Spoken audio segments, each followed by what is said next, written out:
Honorable Maïmouna Bousso, vous avez la parole. Amdiata Diaby se prépare.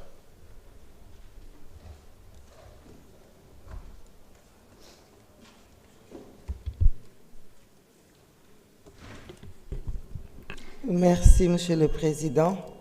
Monsieur le ministre des Finances, maa ngi lay nuyu. Monsieur le ministre du Budget, Madame la secrétaire d'État, honorable député, maa ngi leen di nuyu. Monsieur le ministre, dama lay féliciter ci projet de budget bi nga ñu présenté en commission ay fan ñu waxtaanee ko pour déjà souligner ambition sociale affirmée bi nga xam ni seen projet de budget bi am na ko. may biral askanu Sénégal ne budget bii ngeen indi te muy budget boo xam ni pour man du rekk ay chiffres dafa nekk un vrai test politique.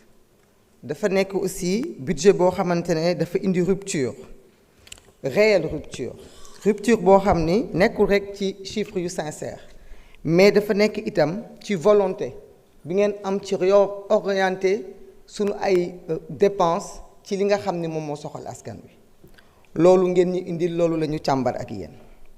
budget bi dafa am cohérence dafa fekk ci tamit li nga xam ni moom la ñu dikk askanu Sénégal mooy jël koppar yi xool ni mu gënee ak ni mu yembee ñu def ko fi ñu ko war a def arbitrage yi nga xamante ne moo ci war mais itam topp koppar yi ba li fi daan am dootu fi amati mooy rek du ñu natt ndax diw nga faral wala diw nga faralul mais dañuy xool fi sénégalais yi am soxla ñu def foofu alal ji.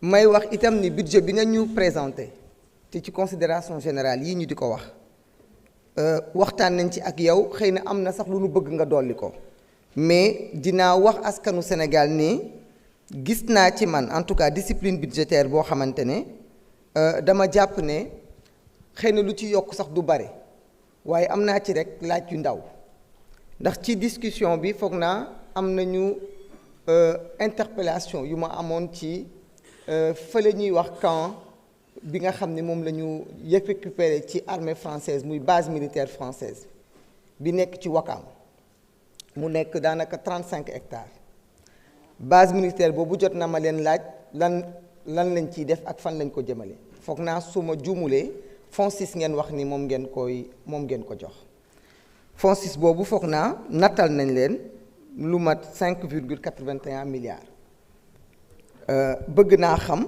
ban projet la ci FONSIS bëgg a def yan attribution lañ ci bëgg a def ndax li tax ma di ko laaj mooy dafa nekk fi ñuy wax Ouakam te Ouakam di quartier boo xam ni 500 hectares la 5 kilomètres carrés jóge Yoof ba Almadi mais ba Fann mais Ouakam amut benn stade de football ma jàpp ni nag c'est l'occasion ñu mën a profiter ci espace boobu nga xam ni déjà am na ay infrastructures sportives yoo xam ni ñu ngi sur place foog naa kon transformer ko jox ko jël ci as tuut jox ko askanu Ouakam lu war a mën a nekk la fii ci tàmbali balaa ñu ciy sore ndax nag dama jàpp ni fi football tollu dama jàpp ni fi équité sociale tollu dama jàpp ni fi leneen ak leneen yi nga xam ne xëy na dinañ ci ñëw ci leen ministères yi ni ngeen def ba kenn ku nekk ngeen am lu ngeen ko nattal kenn ku nekk ngeen am lu ngeen ko jox dina baax ñu réparer injustice bi nga xamante ne moom laa jàpp ni waa Ouakam ñu ngi koy subir te ma jàpp ni on a une occasion nag balaa ñuy sore ci projet yi ci FONSIS mën a def ñu réparer injustice boobu noonu. monsieur le ministre budget bi dinaa ko voter ndax budget bi dafa sincère mais dafa jub. te jàpp naa ni élimaanu njëwriñ yi wax na fii démb ne ci budget bi ci la nar a sukkandiku ngir jubal li nga xam ni moom moo jubadi ci réew mi te président de la république tam ci la nar a sukkandiku ngir jubbanti li nga xamante ne moom moo lënc ci askanu Sénégal donc man damay dalal xelu sénégalais yi rek pour wax ni xëy na débat yi dina gudd xëy na débat yi dina yaatu mais man ci sama jàngat ci li ma jot a dégg ak yéen ci travaux yi ngeen ñu indil gis naa ni bu nekkee souveraineté yéen a ngi ci bu fekkente ne tamit sincérité budgétaire yéen a ngi ci maintenant li jëm ci ay débat de dette foog naa loolu leeral ngeen ko weesu nañ ci ku ci bëgg a indi débat nag loolu kenn mënu ci dara mais foog naa ni koppar yooyu fay boo ko lebutoon doo ko fay amaana nag ñun même su fekkente ne du suñu gouvernement moo ko leb continuité de l'État moo tax ñu nekk di wax ci xaalis boobu mais man daal maa ngi ñaan débat yi ànd ak dal ànd ak salaam ñu mën a waxtaanee soxlay askan bi jërëjëf. Jërëjëf. Amdiata Diaby, vous avez la parole. Awa Seck se prépare.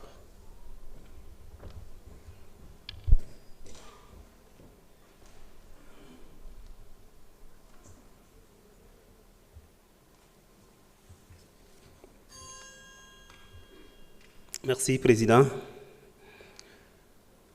Monsieur le ministre ainsi que vos collaborateurs, chers députés, à l'occasion de l'examen des considérations générales, je souhaite attirer l'attention du gouvernement sur les enjeux essentiels pour nos populations.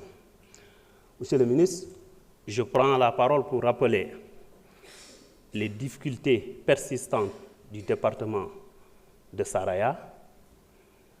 Saraya, un territoire qui contribue fortement à l'économie du pays, mais reste le département le plus oublié du Sénégal. Monsieur le ministre, l'état des routes du département de Saraya, notamment Saraya Sayansoutou, Bembou Sabodala, Bransan, plonge des villages entiers dans l'isolement.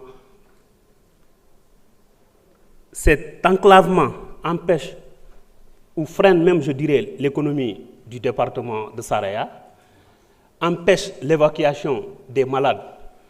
Et d'ailleurs, cette année, dans le Sirimana, nous avons enregistré 2 morts. Ces 2 jeunes sont morts parce qu'on ne pouvait pas les évacuer.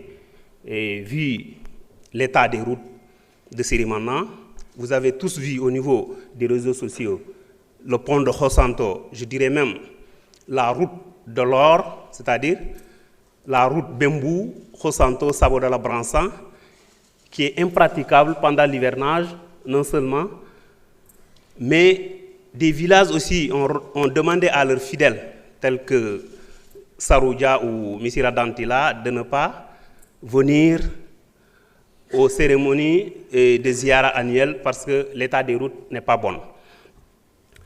Monsieur le ministre, trop de localités vivent encore sans lumière. L'accès à l'électricité n'est pas un luxe. C'est une condition de développement. Saraya a besoin d'une accélération réelle de l'électrification rurale.